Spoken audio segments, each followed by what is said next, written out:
Hello everyone, আসসালামু আলাইকুম। কেমন আছো সবাই? আশা করছি সবাই অনেক বেশি ভালো এবং সুস্থ আছো। আমরাও আলহামদুলিল্লাহ বেশ ভালো আছি। নতুন দিনে নতুন আরেকটি ব্লগ নিয়ে হাজির হলাম তোমাদের সামনে। আশা করছি আমার আজকের ভিডিওটাও তোমাদের অনেক ভালো লাগবে। প্লিজ বন্ধুরা, কে কোথা থেকে দেখছো আমার ভিডিওটা, প্লিজ একটা লাইক একটা কমেন্ট করে ভিডিওটি কন্টিনিউ করার চেষ্টা করো। তো আজ হচ্ছে শনিবার, এখন ঘড়িতে বাজে প্রায় 8:30। তো প্রথমে কিন্তু চা নিয়েছি, সাথে 2টা বিস্কিট আর কয়েকটা জিলিপি ছিল। হাজব্যান্ড কালকে জিলিপি নিয়ে এসেছে রাতে, তো ওই দিয়েই আর কি সকালে চাটা খেয়ে নিয়েছি, সাথে কয়েকটা মুড়িও দিয়েছিলাম। তো দেখো, এদিকে কিন্তু চা খাওয়ার পর গরম পানি ফুটিয়ে কিন্তু ডালটা দিয়ে দিলাম, বুটের ডাল বা ছোলার ডাল। কি হয়েছে বলো তো, রাতে যে ভিজিয়ে রাখার দরকার ছিল সেটা কিন্তু আমি একদম ভুলে গিয়েছিলাম, আর আজকে ওটাই রান্না করতে চেয়েছি। তাই ভাবলাম এভাবে কিন্তু ফুটন্ত গরম পানিতে ভিজিয়ে রাখলে ডালটা কিন্তু 2-3 ঘন্টাও লাগে না, এবং কি তেমন কোনো সময় লাগে না। ওই আধা ঘন্টা 1 ঘন্টার মতো কিন্তু ভিজিয়ে রাখলে ভালো করে ফুলে ওঠে। তো সেই প্রসেসটাই আজকে ব্যবহার করলাম। তোমরাও যদি ছোলার ডাল রান্না করতে চাও বা রাতে ভিজিয়ে রাখতে ভুলে যাও, তাহলে কিন্তু এই প্রসেসটা একবার ব্যবহার করো, তাহলে কিন্তু অনেক ভালো কাজে দেবে। এদিকে দেখতে পাচ্ছ প্রেশার কুকারটাতে আমি তেল মাখিয়ে নিলাম। যেহেতু উনানে রান্না করব, উনানে রান্না করলে না অনেকটাই কালি পড়ে যায়, সে কারণে কিন্তু প্রেশার কুকারে আমি সবসময় চেষ্টা করি তেল দেওয়ার। মানে যতদিন এই কুকারে রান্না করছি উনানে, ততদিনই কিন্তু তেলটা দিয়েছিলাম। তেলটাকে আমি কখনোই স্কিপ করিনি। আর জানো তো, আমাদের যেহেতু পাইপের উনান, সে কারণে কিন্তু ওই বাচ্চাটার মধ্যে একটু নোংরা হয়, আর তেমন সম্পূর্ণ হাঁড়ি পাতিল কিন্তু একদম নোংরা হয় না। তেমন দেখতেই পাচ্ছ আমার হাঁড়ির উপরটা চকচক করছে, কিন্তু পিছনটা আর কি ওটা একটু কালো কালো হয়ে গেছে। তেমনই কিন্তু প্রেশার কুকারে তেলটা দিচ্ছি, কারণ যখন মাজবো তাহলে কিন্তু অনেক আরামে কালিটা উঠে আসবে। তো এদিকে কিন্তু তেল গরম করে তেজপাতা, শুকনো লঙ্কা আর একটু গোটা জিরে দিয়ে ফোড়ন দিয়ে দিলাম। ফোড়ন দেওয়ার সাথে সাথে কিন্তু পেঁয়াজটা দিয়ে দিয়েছি, কারণ কি হয়েছে বলো তো, ওই তেলটা না খুব একটা ভালো গরম হয়ে গেছে, তাই কিন্তু পেঁয়াজগুলো সব দিয়ে দিলাম। আর এখন দেখো ডালটাকেও দিয়ে দিচ্ছি। পেঁয়াজগুলো একটু নেড়ে চেড়েই কিন্তু ডালটাকে দিয়ে দিলাম।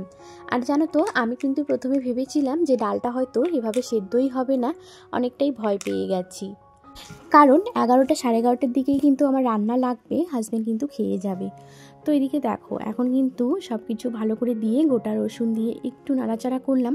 একটু পানিটা যখন ফুটে এসেছিল, তখনই কিন্তু চিন্তা করছি যদি ডালটা সেদ্ধ না হয়, সে কারণে কিন্তু তোমরা এখানে আরেকটা কাজও করতে পারো, যেটা আমি করেছি। একটুখানি খাওয়ার সোডা ফেলে দিয়েছিলাম, তাহলে কিন্তু খুব তাড়াতাড়ি ডালটা সেদ্ধ হয়ে যায়। তো এদিকে দেখতে পাচ্ছ অফ ক্যামেরায় কিন্তু একটু বাঁধাকপি, একটা স্কোয়াশ, টমেটো সব কিছু দিয়ে একদম আলু দিয়ে রান্নাটা করে নিয়েছিলাম। আর জানো তো, মানে ওই সোডাটা দেওয়ার পর প্রেশার কুকারে 2টা সিটি পড়েছে, একদম ডালটা না গলে গেছে, সেই সুন্দরভাবে সেদ্ধ হয়ে গেছে। রান্নাবাড়া সব কিছু কমপ্লিট করে ঢাকা চাপা দিয়ে রেখে চলে আসলাম। এইদিকে দেখি হাজব্যান্ড বাবুর চুল কেটে দিচ্ছে। আর বাবুর এখন মানে 3 বছর 2 মাস চলতেছে। তো এই 3 বছর 2 মাসে জানো তো, কখনো কিন্তু কোনো নাপিতের কাছে চুল কাটেনি। সব সময় কিন্তু ওর পাপাই ওকে চুল কেটে দেয়, এবং কি মানে যখন যেটা স্টাইল করার আছে আর কি, তখনই সেটাই ওর পাপাই করে দেয়।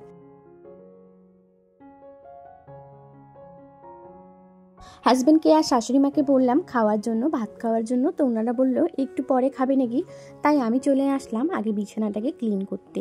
আর তোমরা হয়তো ভাবতেছো আগে রান্নাবাড়ি তারপরে কিন্তু বেড ক্লিন করে। তো হ্যাঁ গো, আমার আসলে এই রান্নাটাই আগে করতে হয়, রান্নার দিকটা আমাকে আগে দেখতে হয়, কারণ আমার হাজব্যান্ড যেহেতু খেয়ে কাজে যায়, সে কারণে আমি যদি এই কাজগুলো, ঘরের কাজ গোছাগুছি করি, সেটা কিন্তু অনেকটাই মানে দেরি হয়ে যাবে। আর আমার হাজব্যান্ড কিন্তু একটু দেরি করে উঠে, সে কারণে আমি বিছানাটা গুছিয়ে তারপরে রান্না করতে যেতে পারি না। আর যেদিন কিন্তু তাড়াতাড়ি উঠে, সেদিন তো তোমাদের সঙ্গে শেয়ার করেই থাকি যে আগে বিছানা টিছানা করে একদম সব কিছু ঘর একদম ক্লিন করে তারপরে রান্নার দিকে যাই। তা না হলে কি হয় বলো তো, ওই তো বললাম এই দিকটা আগে সামলালে ওই দিকে কিন্তু না খেয়ে যেতে হবে বেচার আগে। তাই কিন্তু ভাবি যে বিছানা ঘর দুয়ারগুলোই পরে গুছিয়ে নেব, আগে রান্নাটাই করি। তো দেখো, সেদিন না আমরা ভুলে গিয়েছিলাম কোলবালিশটা নিয়ে আসার জন্য আব্বুদের বাড়ির থেকে। আমার বড় যা যে গিয়েছিল, বড় যার বাবার বাড়ি আর আমার বাবার বাড়ি কিন্তু একটুখানি কাছাকাছি, বলতে গেলে একটু দূরেই আছে আর কি। তো তেমনই আর কি। তখন আমার ভাইকে ফোন করে বলেছিলাম যে ওরা যাচ্ছে, ওইখানেই আমার কোলবালিশটা আর ওই যে আমার স্ট্যান্ডটা আছে সেলফি স্টিকটা ওটাকে একটু দিয়ে আসতে। তখন কিন্তু আমার ভাই গিয়েছিল, 2 ভাইয়ে গিয়ে দিয়ে এসেছিল, আপা কিন্তু নিয়ে এসেছিল। এখন কিন্তু একটু সুবিধাই হয়ে গেছে, ওই রান্নাঘরে যেই ভিডিওগুলো থাকে না সেগুলো কিন্তু আমি সেলফি স্টিক দিয়ে করি, আর এখন যেই ভিডিওটা দেখতে পাচ্ছ সেটা আমি রিং লাইটের স্ট্যান্ড দিয়ে করি। আমার কাছে কোনো ট্রাইপড নেই, সে কারণে যেহেতু আমার রিং লাইটের স্ট্যান্ডটাই আছে, ট্রাইপডের কাজ করে দেয়, তাই কিন্তু এখন পর্যন্ত নেওয়া হয়নি। তবে ইনশাআল্লাহ একদিন চেষ্টা করছি যে নেব, দেখি কতদূর কি হচ্ছে আর কি। আমাদের মধ্যবিত্ত সংসারে তো জানোই কোনো কিছু জিনিস নেওয়ার সগাল্লাদ পূরণ করতে অনেকটাই চিন্তা ভাবনা করতে হয় এবং কি অনেকটাই টাইম লাগে। হুট করে আমরা চাইলে কিন্তু কিছু নিতে পারি না, হুট করে চাইলে আমাদের স্বপ্ন পূরণ করতে পারি না। আমাদের স্বপ্ন দেখতে দেখতে স্বপ্নের অর্ধেকটা দিনই ফুরিয়ে যায়, তারপরে কিন্তু স্বপ্নটা পূরণ হয়, এরকমই আর কি। তো যাই হোক, বাদ দাও, মধ্যবিত্ত সংসার যাদের তারা তো জানোই যে কিভাবে চলতে হয়, একটা সংসারে থাকলে কিভাবে মানিয়ে গুছিয়ে নিতে হয়, হয় মেনে নাও না হলে মানিয়ে নিতে শিখো। তো এদিকে চলে আসলাম রান্নাঘরে, আর জানো তো আজকে রান্নাঘরটা না একটু ডিপ ক্লিন করব। এই যে দেখতে পাচ্ছ জিনিসগুলো, এখানে অনেক কিছুই আছে, হাঁড়ি পাতিল থেকে ধরে ড্রাম, তারপরে আমার রাইস কুকার, টিফিন বক্স, সব কিছু এখানেই আছে না, একটু ধুলাবালি পড়ে গেছে, মানে একটু না ভালোই ধুলা পড়ে গেছে। আসলে যে স্ট্যান্ডে লাগিয়েছিলাম ক্যামেরাটা, সে কারণে কিন্তু পাশ থেকে দেখাতেও পারিনি। আর জানো তো এখন আমি এডিট করতে দেখছি যে দেখো এই ফিল্টারটা সামনে এসে গেছে, তখন মানে আগে যদি চোখে পড়তো তাহলে কিন্তু আরও একটু ভালো করে ভিডিওটা শ্যুট করতে পারতাম। তো যেহেতু কেউ দেখার মতো ছিল না, তাই কিন্তু কেউ থাকলে হয়তো জিজ্ঞাসা করতাম যে দেখো তো ঠিক মতো দেখা যাচ্ছে কি না।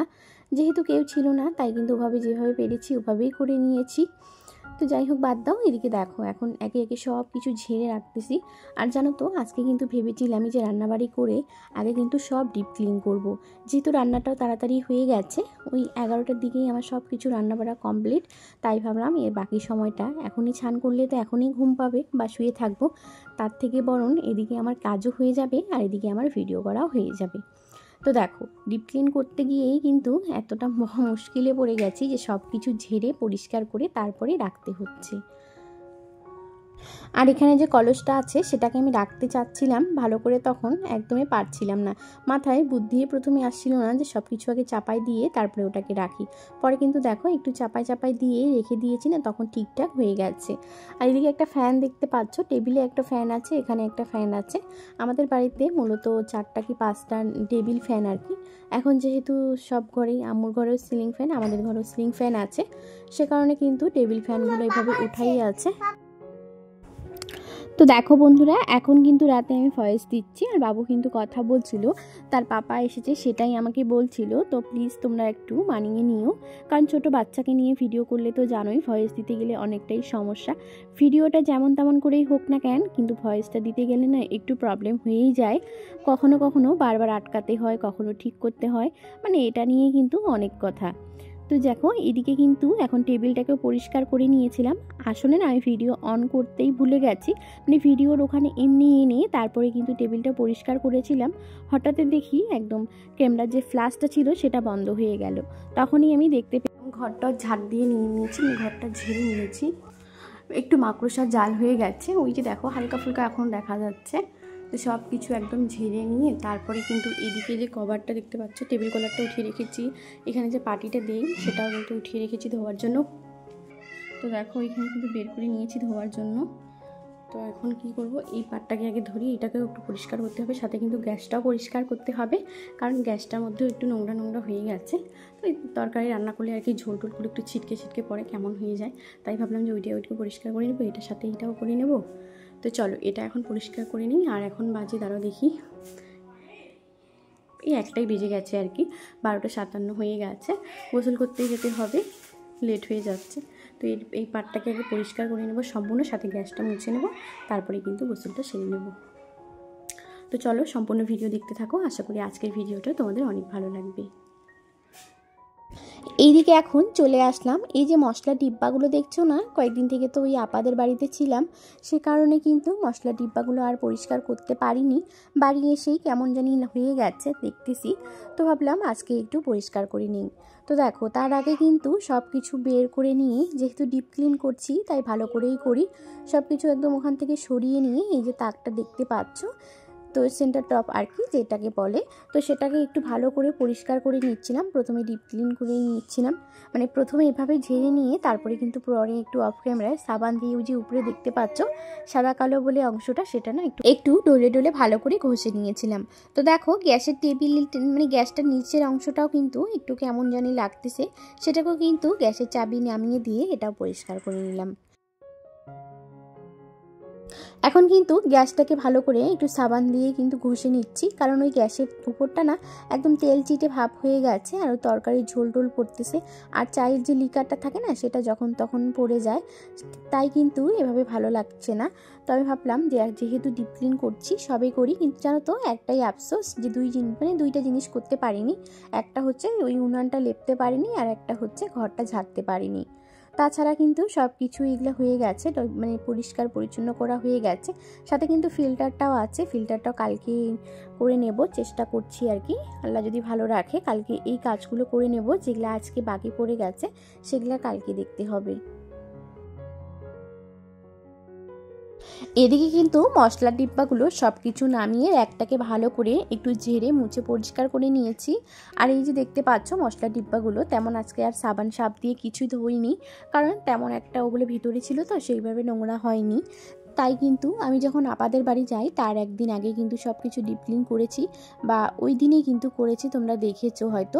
তাই কিন্তু তেমনভাবে এই জিনিসটা নোংরা না হওয়ার ফলে কিন্তু আজকে আর সাবান সাপ দিয়ে কিছু মতেই ধুইনি, এভাবেই শুধু হালকা ফুলকা মুছে বা ঝেড়ে নিলাম। নিয়ে কিন্তু দেখো সুন্দর মতো করে যে জায়গার মানে যেখানে যে ছিল তাকে সেখানেই ভালো করে সাজায় রাখলাম। তো দেখো একে একে কাজগুলো সব কিছু গুছিয়ে নিলাম, সব কিছু কাজ কমপ্লিট করেও নিলাম, কিন্তু ওই যে বললাম উনানটা, ঘরটা আর গ্যাসটা, এটাই কিন্তু আফসোস হয়ে গেল যে আজকে না আর করতে পারলাম না, কারণ এতটা পরিমাণে লেট হয়ে গেছে যে আর গোসলে দেরি হয়ে যাচ্ছে। তারপরে দেখো গোসল করে এসে সঙ্গে সঙ্গেই কিন্তু বাইরে যাচ্ছিল একটা ফেরিওয়ালা, ওনার কাছে গিয়ে এই যে জগটা দেখতে পাচ্ছ এই জগটা নিয়ে আসলাম, সাথে কিন্তু এই ডিব্বা দুটো নিয়েছি, এটা 50 করে নিয়েছে আর এদিকে দুইটাই 50 করে নিয়েছি, মানে মূলত 100 টাকার জিনিস নিয়ে চলে আসলাম। এসে দেখো বিকেলের একটু ভুরি ভোজন হচ্ছিল ভুজিয়া দিয়ে, তারপরে কয়েকজন এসেছিল চা করে।